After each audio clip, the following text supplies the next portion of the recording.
नमस्कार। आज मैं सुना रही हूँ फणीश्वर नाथ रेणु जी की कालजयी कहानी तीसरी कसम। हीरामन गाड़ीवान की पीठ में गुदगुदी लगती है। पिछले 20 साल से गाड़ी हाँकता है हीरामन, बैलगाड़ी। सीमा के उस पार मोरंग राज नेपाल से धान और लकड़ी ढो चुका है। कंट्रोल के ज़माने में चोर बाजारी का माल इस पार से उस पार पहुंचाया है, लेकिन कभी तो ऐसी गुदगुदी नहीं लगी पीठ में। कंट्रोल का ज़माना, हीरामन कभी भूल सकता है उस ज़माने को? एक बार 4 खेप सीमेंट और कपड़े की गांठों से भरी गाड़ी जोरबानी में विराटनगर पहुंचने के बाद हीरामन का कलेजा पोख्ता हो गया। फार 20गंज का हर चोर व्यापारी उसको पक्का गाड़ीवान मानता। उसके बैलों की बड़ाई बड़ी गद्दी के बड़े सेठ जी खुद करते अपनी भाषा में। गाड़ी पकड़ी गई 5वीं बार सीमा के इस पार तराई में। महाजन का मुनीम उसी की गाड़ी पर गांठों के बीच चुक्की मुक्की लगाकर छिपा हुआ था। दारोगा साहब की 1.5 हाथ लंबी चोर बत्ती की रोशनी कितनी तेज होती है हीरामन जानता है। 1 घंटे के लिए आदमी अंधा हो जाता है। एक छटक भी पड़ जाए आंखों पर। रोशनी के साथ कड़कती हुई आवाज, गाड़ी रोको, साले गोली मार देंगे। 20 गाड़ियां एक साथ कचकचा कर रुक गईं। हीरामन ने पहले ही कहा था यह 20 बिसावेगा। दरोगा साहब उसकी गाड़ी में दुबके हुए मुनीम जी पर रोशनी डालकर पिशाचनी हंसी हंसे। हा हा हा, मुनीम जी, ही ये साला गाड़ीवान मुंह क्या देखता है रे? कंबल हटाओ इस बोरे के मुंह पर से। हाथ की छोटी लाठी से मुनीम जी के पेट में खोंचा मारते हुए कहा था, इस बोरे को। साला बहुत पुरानी अखज अदावगी होगी दरोगा साहब और मुनीम जी में। नहीं तो उतना रुपया कबूलने पर भी पुलिस दरोगा का मन न डोले भला। 4000 तो गाड़ी पर बैठा ही दे रहा था। लाठी से दूसरी बार खोंच मारा दरोगा ने। 5000, फिर खोंचा। उतरो पहले। मुनीम को गाड़ी से नीचे उतारकर दारोगा ने उसकी आंखों पर रोशनी डाल दी। फिर 2 सिपाहियों के साथ सड़क से 20-25 रस्सी दूर झाड़ी के पास ले गए। गाड़ीवान और गाड़ियों पर 5-5 बंदूक वाले सिपाहियों का पहरा। हीरामन समझ गया, इस बार निस्तार नहीं, जेल। हीरामन को जेल का डर नहीं, लेकिन उसके बैल न जाने कितने दिनों तक बिना चारा पानी के सरकारी फाटक में पड़े रहेंगे, भूखे प्यासे, फिर नीलाम हो जाएंगे। भैया और भौजी को अब मुंह नहीं दिखा सकेगा कभी। नीलाम की बोली उसके कानों के पास गूंज गई। 1, 2, 3। दारोगा और मुनीम में बात पट नहीं रही थी शायद। हीरामन की गाड़ी के पास तैनात सिपाही ने अपनी भाषा में दूसरे सिपाही से धीमी आवाज में पूछा, का हो, मामला गोल होखी का? फिर खैनी तंबाकू देने के बहाने उस सिपाही के पास चला गया। 1, 2, 3 गाड़ियों की आड़ हीरामन ने फैसला कर लिया। उसने धीरे से अपने बैलों के गले की रस्सियां खोल ली। गाड़ी पर बैठे बैठे दोनों को जुड़वा बांध दिया। बैल समझ गए उन्हें क्या करना है। हीरामन उतरा। जूती हुई गाड़ी में बांस की टिकटी लगाकर बैलों के कंधों को बेलाग किया।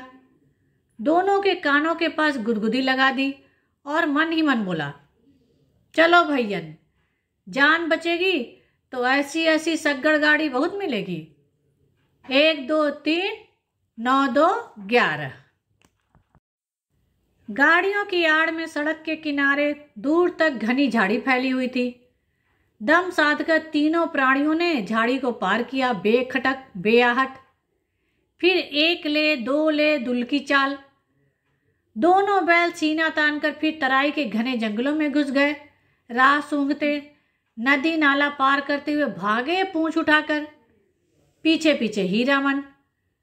रात भर भागते रहे तीनों जन। घर पहुंचकर 2 दिन तक बेसुध पड़ा रहा हीरामन। होश में आते ही उसने कान पकड़कर कसम खाई थी, अब कभी ऐसी चीजों की लदनी नहीं ला देंगे। चोर बाजारी का माल, तौबा तौबा, पता नहीं मुनीम जी का क्या हुआ होगा। भगवान जाने उसकी सग्गड़ गाड़ी का क्या हुआ। असली इस्पात लोहे की धुरी थी। दोनों पहिए तो नहीं, एक पहिया एकदम नया था। गाड़ी में रंगीन डोरियों के फुदने बड़े जतन से गुंथे गए थे।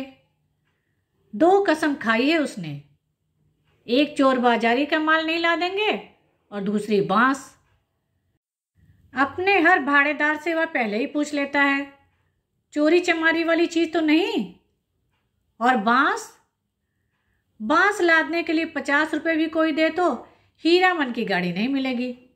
दूसरे की गाड़ी देखे, बांस लदी हुई गाड़ी, गाड़ी से 4 हाथ आगे बांस का अगुआ निकला रहता है और पीछे की ओर 4 हाथ पिछुआ। काबू के बाहर रहती है गाड़ी हमेशा। सो बेकाबू वाली लदनी और खरहिया। शहर वाली बात, तिस पर बांस का अगुआ पकड़कर चलने वाला भाड़ेदार का महा भकुआ नौकर। लड़की स्कूल की ओर देखने लगा, बस मोड़ पर घोड़ा गाड़ी से टक्कर हो गई। जब तक हीरामन बैलों की रस्सी खींचे तब तक घोड़ा गाड़ी की छतरी बांस के अगुआ में फंस गई। घोड़ा गाड़ी वाले ने तड़ातड़ चाबुक मारते हुए गाली दी थी। बांस की लदनी ही नहीं, हीरामन ने खरहिया शहर की लदनी भी छोड़ दी। और जब फारबिसगंज से मोरन का भाड़ा ढोना शुरू किया तो गाड़ी ही पार। कई वर्षों तक हीरामन ने बैलों को आधी दारी पर जोता, आधा भाड़ा गाड़ी वाले को और आधा बैल वाले को। हिस, गाड़ी वानी करो मुफ्त। आधी दारी की कमाई से बैलों के ही पेट नहीं भरते। पिछले साल ही उसने अपनी गाड़ी बनवाई है। देवी मैया भला करें उस सर्कस कंपनी के बाघ का। पिछले साल इसी मेले में बाघ गाड़ी को ढोने वाले दोनों घोड़े मर गए। चंपानगर से फारबिसगंज मेला आने के समय सर्कस कंपनी के मैनेजर ने गाड़ीवान पट्टी में ऐलान करके कहा, 100 रुपया भाड़ा मिलेगा। 1-2 गाड़ीवान राजी हुए, लेकिन उनके बैल बाघ गाड़ी से 10 हाथ दूर ही डर से डिकरने लगे। बाँ, रस्सी तुड़ाकर भागे। हीरामन ने अपने बैलों की पीठ सहलाते हुए कहा, देखो भैयन, ऐसा मौका फिर हाथ ना आएगा। यही है मौका अपनी गाड़ी बनवाने का, नहीं तो फिर आधीदारी। अरे पिंजड़े में बंद बाघ का डर। मोरन की तराई में दहाड़ते हुए बाघों को देख चुके हो, फिर पीठ पर मैं तो हूं। गाड़ी वालों के दल में तालियां पटपटा उठी थी एक साथ। सभी की लाज रख ली हीरामन के बैलों ने। हुमक कर आगे बढ़ गए और बाघ गाड़ी में जुट गए एक एक करके। सिर्फ दाहिने बैल ने जुटने के बाद ढेर सा पेशाब किया। हीरामन ने 2 दिन तक नाक से कपड़े की पट्टी नहीं खोली थी। बड़ी गद्दी के बड़े सेठ जी की तरह नकबंधन लगाए बिना बघाइन गंध बर्दाश्त नहीं कर सकता था कोई। बाघ गाड़ी की गाड़ीवानी की है हीरामन ने, कभी ऐसी गुदगुदी नहीं लगी पीठ में। आज रह रहकर उसकी पीठ में चंपा का फूल महक उठता है। पीठ में गुदगुदी लगने पर वह अंगोछे से पीठ झाड़ लेता है। हीरामन को लगता है 2 वर्ष से चंपानगर मेले की भगवती मैया उस पर प्रसन्न है। पिछले साल बाघ गाड़ी जुट गई। नकद 100 रुपये भाड़े के अलावा बुताद, चाह बिस्कुट और रास्ते भर भालू बंदर और जोकर का तमाशा देखा सो फोकट में। और इस बार यह जानानी सवारी। औरत है या चंपा का फूल। जब से गाड़ी मह मह महक रही है। कच्ची सड़क के एक छोटे से खड्ड में गाड़ी का दाहिना पहिया बेमौके हिचकोला सा खा गया। हीरामन की गाड़ी से एक हल्की सी सिस की आवाज आई। हीरामन ने दाहिने बैल को दुआली से पीटते हुए कहा, साला क्या समझता है, बोरे की लदनी है क्या? आहा, मारो मत। अनदेखी औरत की आवाज ने हीरामन को अचरज में डाल दिया। बच्चों किसी बोली जैसी महीन फेनु गिलासी बोली। मथुरा मोहन नौटंकी कंपनी में लैला बनने वाली हीराबाई का नाम किसने नहीं सुना होगा भला। लेकिन हीरामन की बात निराली है। उसने 7 साल तक लगातार मेलों की लदनी ला दी है। कभी नौटंकी थिएटर या बाइस्कोप सिनेमा नहीं देखा। लैला या हीराबाई का नाम भी उसने नहीं सुना कभी। देखने की क्या बात। सो मेला टूटने के 15 दिन पहले आधी रात की बेला में काली ओढ़नी में लिपटी औरत को देखकर उसके मन में खटका अवश्य लगा था। बक्सा ढोने वाले नौकर से गाड़ी भाड़ा में मोल मोलाई करने की कोशिश की तो ओढ़नी वाली ने सिर हिलाकर मना कर दिया। हीरामन ने गाड़ी जोतते हुए नौकर से पूछा, क्यों भैया, कोई चोरी चमारी का माल वाल तो नहीं। हीरामन को फिर अचरज हुआ। बक्सा ढोने वाले आदमी ने हाथ के इशारे से गाड़ी हाँकने वाले को कहा और अंधेरे में गायब हो गया। हीरामन को मेले की तंबाकू बेचने वाली बूढ़ी की काली साड़ी याद हो आई थी। ऐसे में कोई क्या गाड़ी हाँके। एक तो पीठ में गुदगुदी लग रही है, दूसरे रह रहकर चंपा का फूल खिल जाता है उसकी गाड़ी में। बैलों को डांटो तो इस बिस करने लगती है उसकी सवारी। उसकी सवारी? औरत अकेली, तंबाकू बेचने वाली बूढ़ी नहीं। आवाज सुनने के बाद वह बार बार मुड़कर टप्पर में एक नजर डाल देता है, अंगोछे से पीठ झाड़ता है। भगवान जाने क्या लिखा है इस बार उसकी किस्मत में। गाड़ी जब पूरब की ओर मुड़ी, एक टुकड़ा चांदनी उसकी गाड़ी में समा गई। सवारी की नाक पर एक जुगनू जगमगा उठा। हीरामन को सब कुछ रहस्यमय अजगुत अजगुत लग रहा है। सामने चंपानगर से सिंधिया गांव तक फैला हुआ मैदान, कहीं डाकिन पिशाचिन तो नहीं। हीरामन की सवारी ने करवट ली। चांदनी पूरे मुखड़े पर पड़ी तो हीरामन चीखते चीखते रुक गया। अरे बाप, ये तो परी है। परी की आंखें खुल गई। हीरामन ने सामने सड़क की ओर मुंह कर लिया और बैलों को टिटकारी दी। वह जीप को तालू से सटाकर टिट टिट टिट टिट आवाज निकालता है। हीरामन की जीभ न जाने कब से सूख कर लकड़ी जैसी हो गई थी। भैया, तुम्हारा नाम क्या है? हूबहू फेनू गिलास। हीरामन के रोम रोम बज उठे। मुंह से बोली नहीं निकली। उसके दोनों बैल भी कान खड़े करके इस बोली को परखते हैं। मेरा नाम मेरा है हीरामन। उसकी सवारी मुस्कुराती है। मुस्कुराहट में खुशबू है। तब तो मीता कहूंगी, भैया नहीं। मेरा नाम भी हीरा है। इस हीरामन को प्रतीत नहीं, मर्द औरत के नाम में फर्क होता है। हाँ जी, मेरा नाम भी हीराबाई है। कहाँ हीरामन और कहाँ हीराबाई, बहुत फर्क है। हीरामन ने अपने बैलों को झिड़की दी। कान चुनियाकर गप सुनने से ही 30 कोस मंजिल कटेगी क्या? इस बाएं नाटे के पेट में शैतानी भरी है। हीरामन ने बाएं बैल को दुआली की हल्की झड़प दी। मारो मत, धीरे चलने दो, जल्दी क्या है? हीरामन के सामने सवाल उपस्थित हुआ। वह क्या कहकर गप करे हीराबाई से? तोहे कहे या आहा? उसकी भाषा में बड़ों को आहा अर्थात आप कहकर संबोधित किया जाता है। कचराही बोली में 2-4 सवाल जवाब चल सकता है। दिल खोल गप तो गांव की बोली में ही की जा सकती है किसी से। आसिन कार्तिक के भोर में छा जाने वाले कुहासे से हीरामन को पुरानी चिढ़ है। बहुत बार वह सड़क भूलकर भटक चुका है, किंतु आज के भोर के इस घने कुहासे में भी वह मगन है। नदी के किनारे धान खेतों से फूले हुए धान के पौधों की पवनियां गंध आती है। पर्व पावन के दिन गांव में ऐसी ही सुगंध फैली रहती है। उसकी गाड़ी में फिर चंपा का फूल खिला। उस फूल में एक परी बैठी है। जय भगवती। हीरामन ने आंख की कनखियों से देखा। उसकी सवारी मीता। हीराबाई की आंखें गुजुर गुजुर उसको हेर रही हैं। हीरामन के मन में कोई अजानी रागनी बज उठी। सारी देह सिरसिरा रही है। बोला, बैल को मारते हैं तो आपको बहुत बुरा लगता है? हीराबाई ने परख लिया, हीरामन सचमुच हीरा है। 40 साल का हट्टा कट्टा काला कलूटा देहाती नौजवान अपनी गाड़ी और बैलों के सिवाय दुनिया की किसी और बात में विशेष दिलचस्पी नहीं लेता। घर में बड़ा भाई है, खेती करता है, बाल बच्चे वाला आदमी है। हीरामन भाई से बढ़कर भाभी की इज्जत करता है, भाभी से डरता भी है। हीरामन की भी शादी हुई थी, बचपन में ही गौने के पहले ही दुल्हन मर गई। हीरामन को अपनी दुल्हन का चेहरा याद नहीं। दूसरी शादी न करने के अनेक कारण हैं। भाभी की जिद, कुमारी लड़की से ही हीरामन की शादी करवाएगी।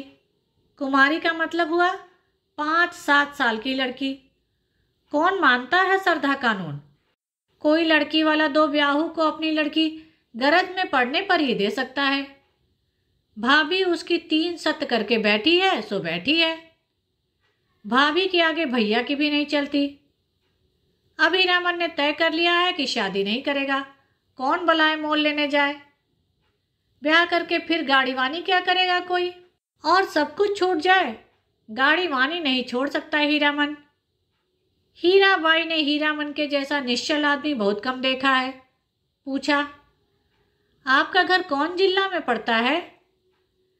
कानपुर नाम सुनते ही जो उसकी हंसी छूटी तो बैल भड़क उठे। हीरामन हंसते समय सिर नीचा कर लेता है। हंसी बंद होने पर उसने कहा, वाह रे कानपुर, तब तो नागपुर भी होगा। और जब हीराबाई ने कहा कि नागपुर भी है तो वह हंसते हंसते दोहरा हो गया।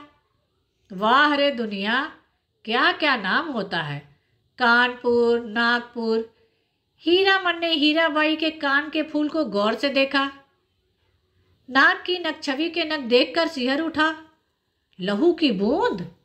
हीरामन ने हीराबाई का नाम नहीं सुना कभी। नौटंकी कंपनी की औरत को वह बाई जी नहीं समझता है। कंपनी में काम करने वाली औरतों को वह देख चुका है। सर्कस कंपनी की मालकिन अपनी दोनों जवान बेटियों के साथ बाग गाड़ी के पास आती थी।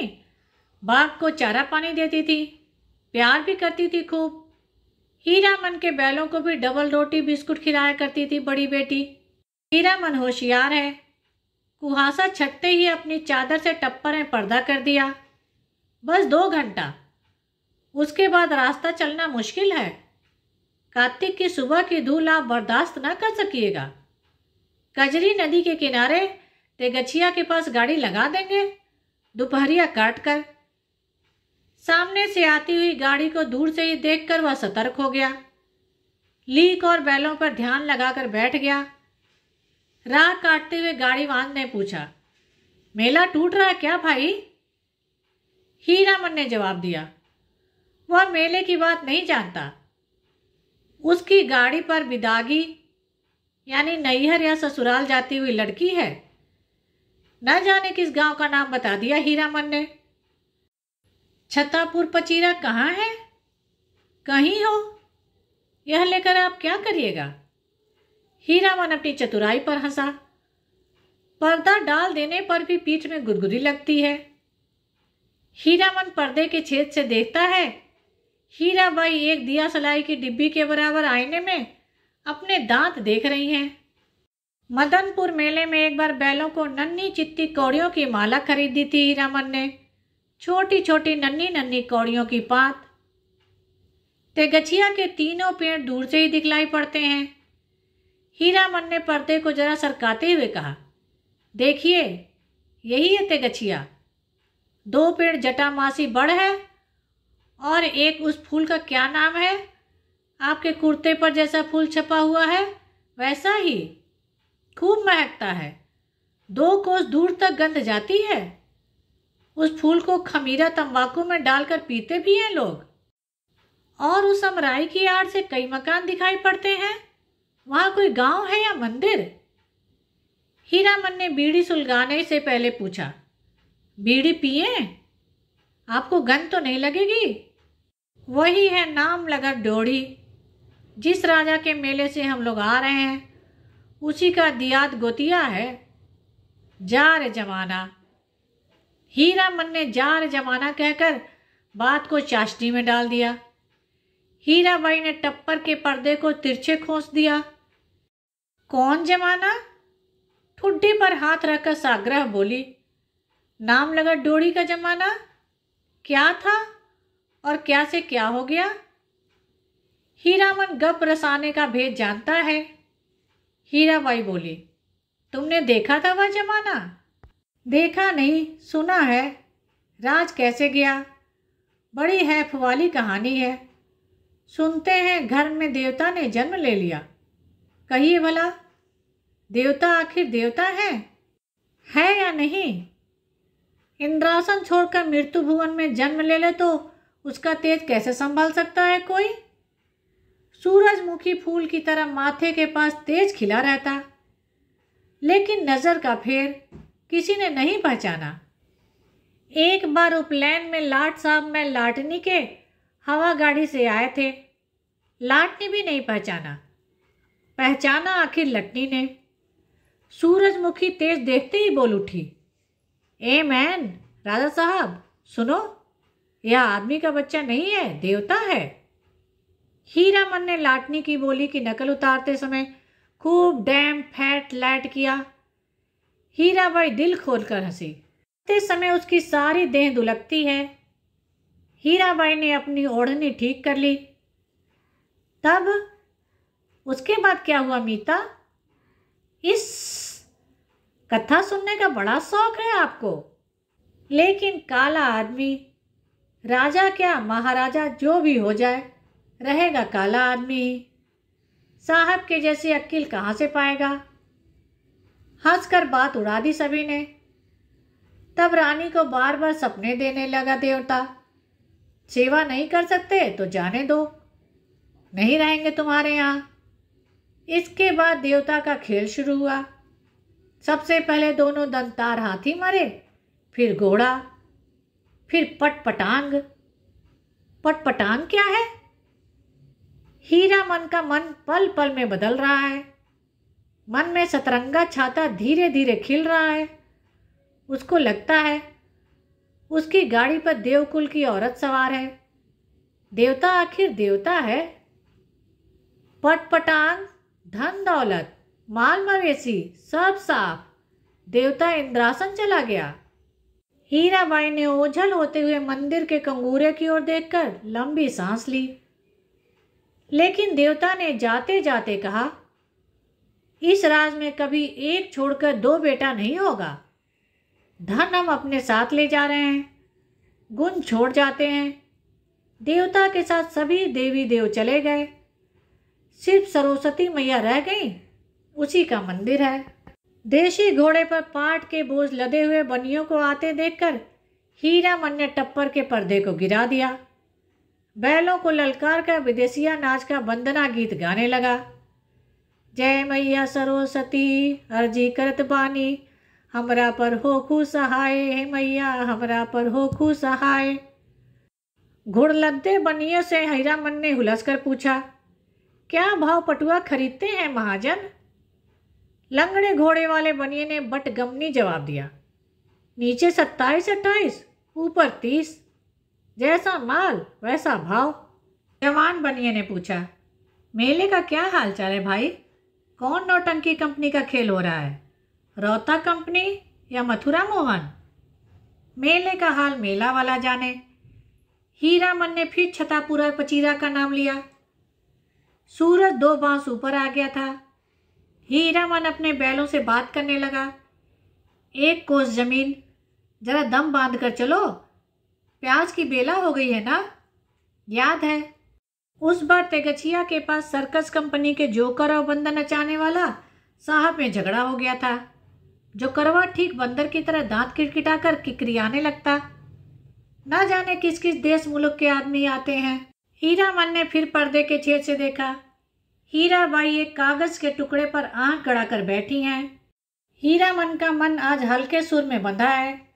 उसको तरह तरह के गीतों की याद आती है। 20-25 साल पहले विदेशिया, बलछाही, छोकरा नाचने वाले में से एक एक गजल खेमटा गाते थे। अब तो भोपा में भोपू भोपू करके कौन गीत गाने लगते हैं लोग। जा रे जमाना। छोकरा नाच के गीत की याद हो आई हीरामन को। सजनवा बैरी हो गए हमार, अरे चिट्ठिया होते सब कोई बाँचे, चिट्ठिया हो तो सब कोई बाँचे, करमवा बैरी हो गए हमार। गाड़ी की बल्ली पर उंगलियों से ताल देकर गीत को काट दिया हीरामन ने। छोकरा नाच के मनुआ नटुआ का मुंह हीराबाई जैसा ही था। कहाँ चला गया वह जमाना। हर महीने गांव में नाचने वाले आते थे। हीरामन ने छोकरा नाच के चलते अपनी भाभी की न जाने कितनी बोली ठोली सुनी थी। भाई ने घर से निकल जाने को कहा था। आज हीरामन पर माँ सरस्वती सहाय है लगता है। हीराबाई बोली, वाह कितना बढ़िया गाते हो तुम। हीरामन का मुंह लाल हो गया। वह सिर नीचा करके हंसने लगा। धन्यवाद। कहानी बहुत लंबी है, इसलिए आगे की कहानी अगले भाग में सुनाऊंगी। मेरे चैनल को लाइक करें, शेयर करें और सब्सक्राइब करें, जिससे सभी कहानी आपको समय पर मिल जाए।